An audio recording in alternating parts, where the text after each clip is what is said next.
afternoon. Good evening, all of you.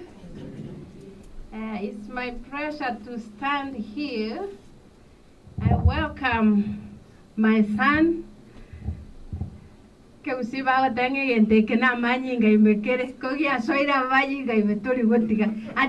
is in the blood. This thing is in the blood. Once the leadership is in you, no matter what, you will never give up. So I'm standing here to tell you that the leadership is in his blood. He won't, even if you toss him left and right, still he will persist, because it is not by his wish, but is being compelled. Why? Because he has a passion to lead the people. He has a goal, he has a dream that he wants to achieve. And he keeps on learning. Even if he falls, he stands up again. He is ready to serve the people that have chosen him. Son, just keep on going. One day you will reach there. My blessings to you is that one day you will reach there. I have some points I want to put across. I'm standing here as a woman. I want to let you know that women have been empowered. Culturally in our country, in the Kisi community, a woman, you are not supposed to stand the way I'm standing. See, I've gotten the first chance. Stand and talk. You are to sit down, you are there to be seen, not to be heard. Because men will sit and decide how the community is running. Then you are saying, okay, go, your work was to cook, to take care of the children, and that is it. Little did they know that women have skills. Women have been empowered. And then when we came out, you know why they didn't give us a chance? Because of our mouth. We were so sassy, we are so sassy naturally. So they were scared that when the enemy comes around, we will tell the secrets out. And so that was that was the reason why they were to leave women a little bit behind before they leak to the enemies what is going on. But fortunately, they were looking at women as vulnerable people who don't have anything to offer. But now, as we are standing, we thank God that we've been empowered. We've been empowered academically. They have proved that, we have proved to them that we will compete at the same level. Look outside here. When you are walking, you find law enforcement. Will they spare you that you are a woman, you go, if you do an offense? You will get the same punishment just as the man gets the punishment. So that shows that we have same human rights like our men. And we have voting rights. If we say yes, job will go ahead. Women have powers to choose you to be a leader. And that is our importance as women. However, the empowerment thing, listen to me women, the empowerment thing does not change our phenotypic nature that we are women. It only changes our phenotypic nature of an environment. What does that mean? Even if you are empowered, whichever way you are, you stand to be a mother and you stand to be a woman.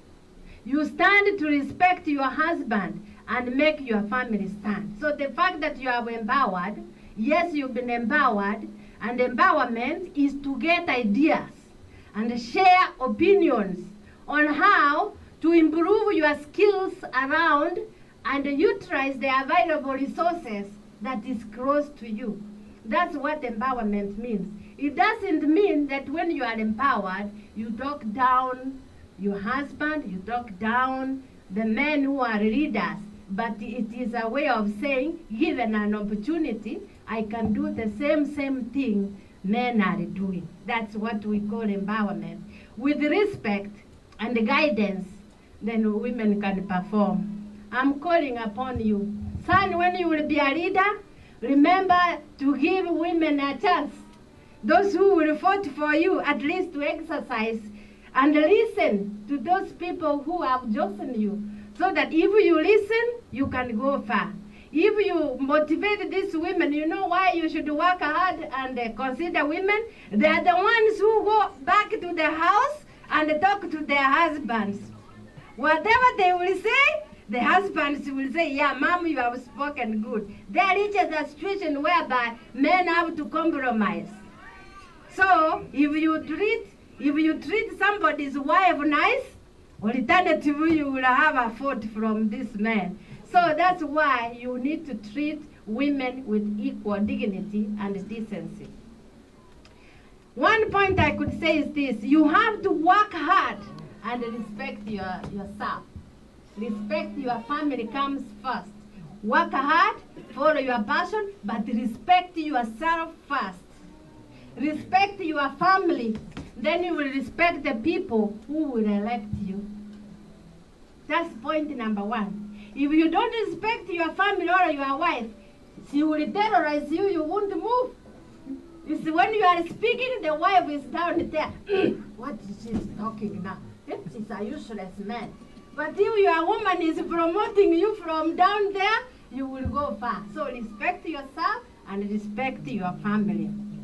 You need to listen to the people who have chosen you and serve them. Make your promises doable. Don't come here and promise impossibilities. You should be smart, accurate, specific, and attainable when you are going for the work. Then the other thing is that you must learn to be a servant of the people. You should not work with bribes, because bribes will follow you to the third generation of even your children. It will touch even those people who are not around you. So bribes is what we are fighting in Kenya, bribery.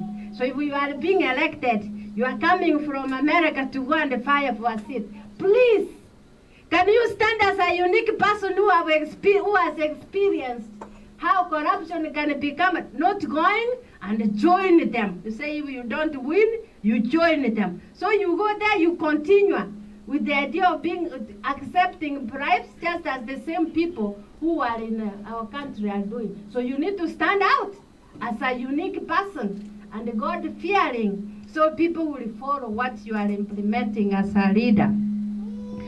Follow up your passion, your work, and enjoy doing it. Be aware there will be criticisms. Use these criticisms to improve positively, to improve yourself worthy. So when people criticize you, wipe yourself, think about it, and use this to improve your self-worthiness. This is what leaders do. Stand up as a leader to command respect. You don't have to beg around, please respect me, I'm with me Nyangenya. No! Just walk with decency and people will say, sure, he's a leader.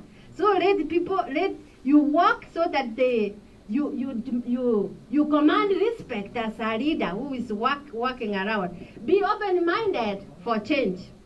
Don't be so rigid, but be open-minded for any change. What does this mean? Acquire knowledge, read, listen from people, how a good leader should look like. Don't serving the community, not an individual goal. So don't go to politics because you want good land, you want to drive big, you want to have good money. There's a problem in that. If you go out that you want to make good money, buy land, work big, there are women who are sitting there. Kwa Kiswahili wanasema usikae kwa usikae kwa mapacha yao. You will be like Samson. Never sit, don't sit kwa mapacha yao. It sounds wood in Kiswahili. So be careful. The Bible says, my son, be careful of these enticing women. Whenever there is leadership and money, women come there as demons to pull you down. That's why I said respect yourself and walk as a unique person.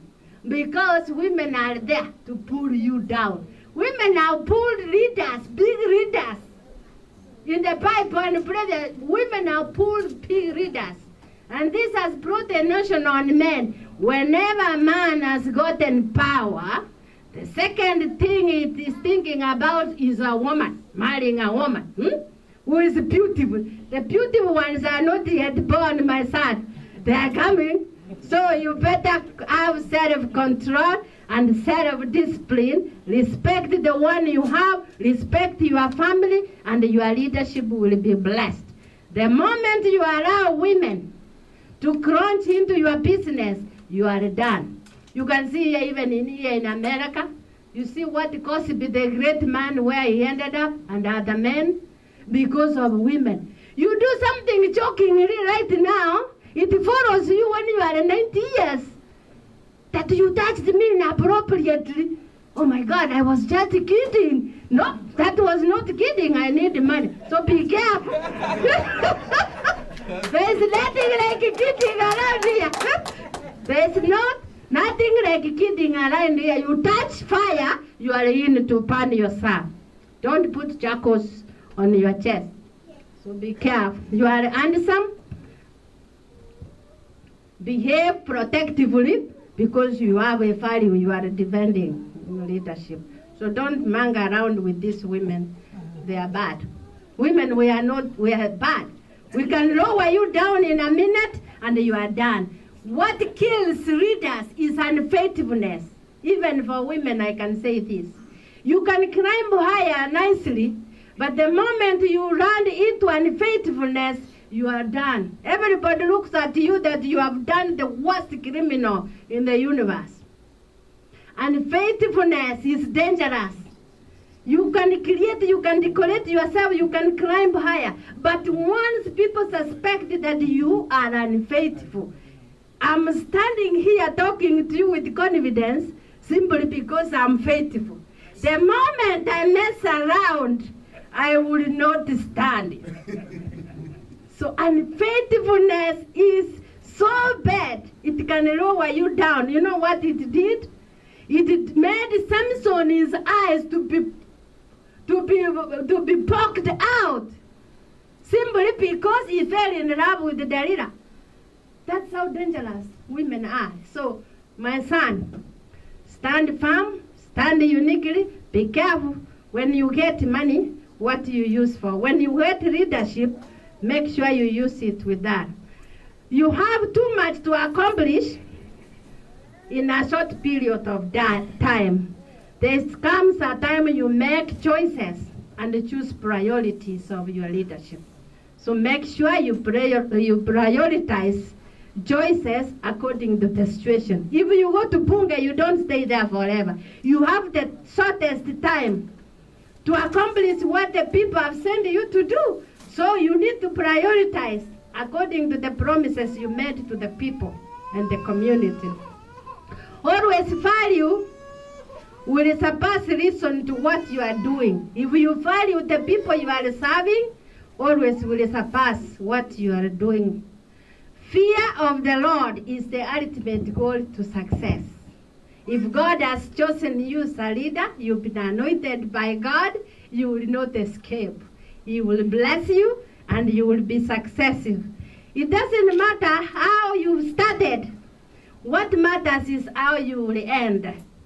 So how you will end determines on principle, how you have laid the bottom line, the bottom service, the foundation. The facts I've told you, what you've done will depend on how you will end. Will you end as a successful person? Or you will be naive and let women pull you down? Or money pull you down? Are you going to buy use corruption to buy those big vehicles? Everything you walk tall and fall down? Or you will walk as a unique person, a unique leader chosen by God, so that you bring a difference in our country. You bring change because you are flexible to change. After saying that, the ultimate goal is the fear of the Lord. I want you, when you meet these ones, these enticing women, you run and leave your jacket behind, like Joseph. Why? Nobody will be watching you, but you will say, how can I do this nasty thing before God and before the people who chose me to lead them? That is what you will walk with. Whatever you do, you say, how can I do this terrible thing and embarrass the people who chose me to be their leader, and embarrass who? The God who gave me this as a leader. And lastly, but not least, consider women. They have been empowered. Give them a chance. With a little supervision, they will do good. Politically, you need votes from women.